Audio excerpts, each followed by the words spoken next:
Being polite doesn't get you in the room. Being known does. The goal is to be memorable, not necessarily agreeable.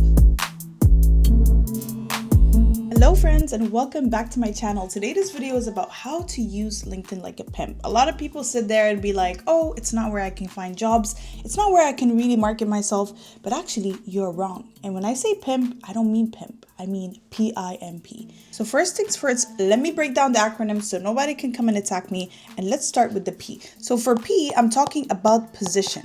And when I say position, I'm not talking about your status, your career. It's how do you position yourself and your profile for your future self. A lot of people think that LinkedIn is just about putting your careers, your experience, etc. But it's not. I feel like LinkedIn is a manifestation of who you want to become in the future. So for you, if you want to actually get into a position in life where it's like, oh, I want to get there, you have to start making your profile look like it. And I'm not saying bluffing, but I will just get into more details about this later.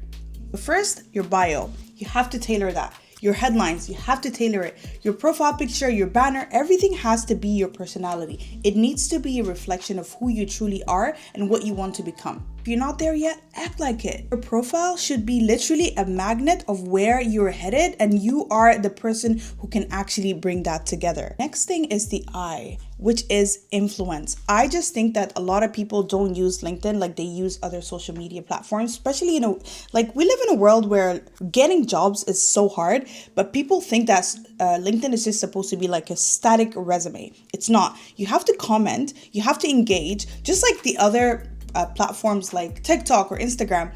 They have an algorithm that helps you more when you engage with people. This is exactly how you should be treating LinkedIn. For me, the way I treat it is that I look at the people that either I want to build a network with or be in the same space or being referred information, like the same kind of timeline that they're getting. I keep commenting and engaging in their posts. Why? Because this is going to show LinkedIn what I want to see more of. Also, it will help me push my own identity to them. So it becomes like, oh, we've seen this person multiple times commenting on here, commenting on there. That means this person is in this space. So you need to follow the same engagement rules that you follow with other social media platforms. And I don't understand why people don't post on LinkedIn. Like post, talk about what you want, what you're learning, what you're currently doing, what you want to do. Like start treating LinkedIn like it's your own canvas, like your own board. And a lot of times we worry about, oh, our current, people in our jobs or like our managers. But to be very honest with you, like when you have a job, you already have that job. It's like the likelihood of you getting let go of because of a LinkedIn. Well, as long as you're standing in your lane and you're not like trying to compete with your current company or etc., like there shouldn't be a problem. So for us, influence, it's super important because we need to know how to make ourselves visible, how to make ourselves approachable, and knowing what we want to be known for, or how do you want to be remembered? The goal is to be memorable, not necessarily agreeable. So for you, treat it like your own mirror. Like what do you want to attract and what do you want to see in your timeline? Being polite doesn't get you in the room. Being known does. The third one is the M, which is for magnetize. And the reason why I think this is so important is because this is where the algorithm will know who to show your profile to.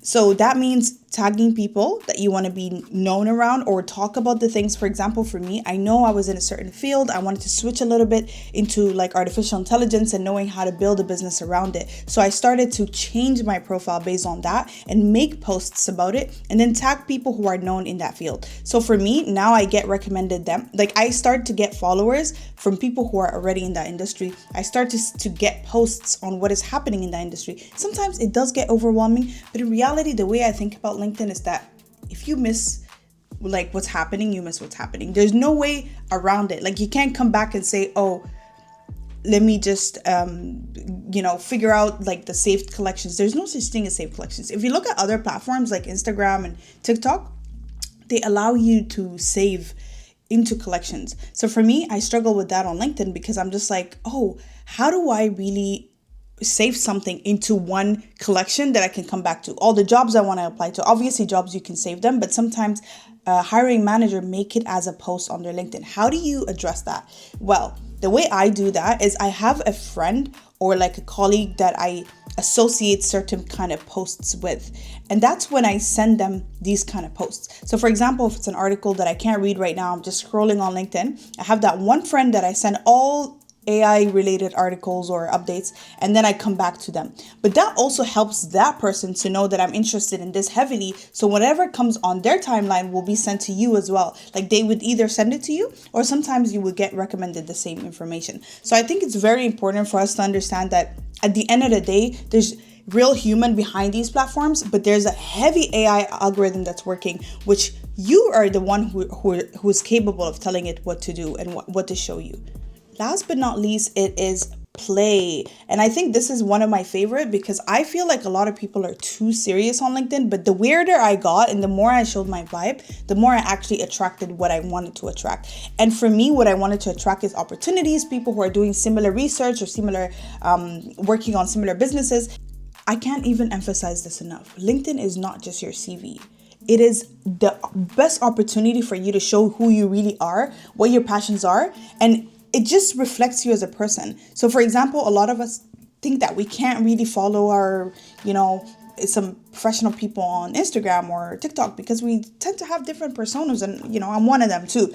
But I genuinely think that LinkedIn is your playground. You can do literally a lot with it, and I think it's super exciting because I feel like it just works really well if you know how to tackle it. So use LinkedIn like a P.I.M.P. and remember me when I tell you this.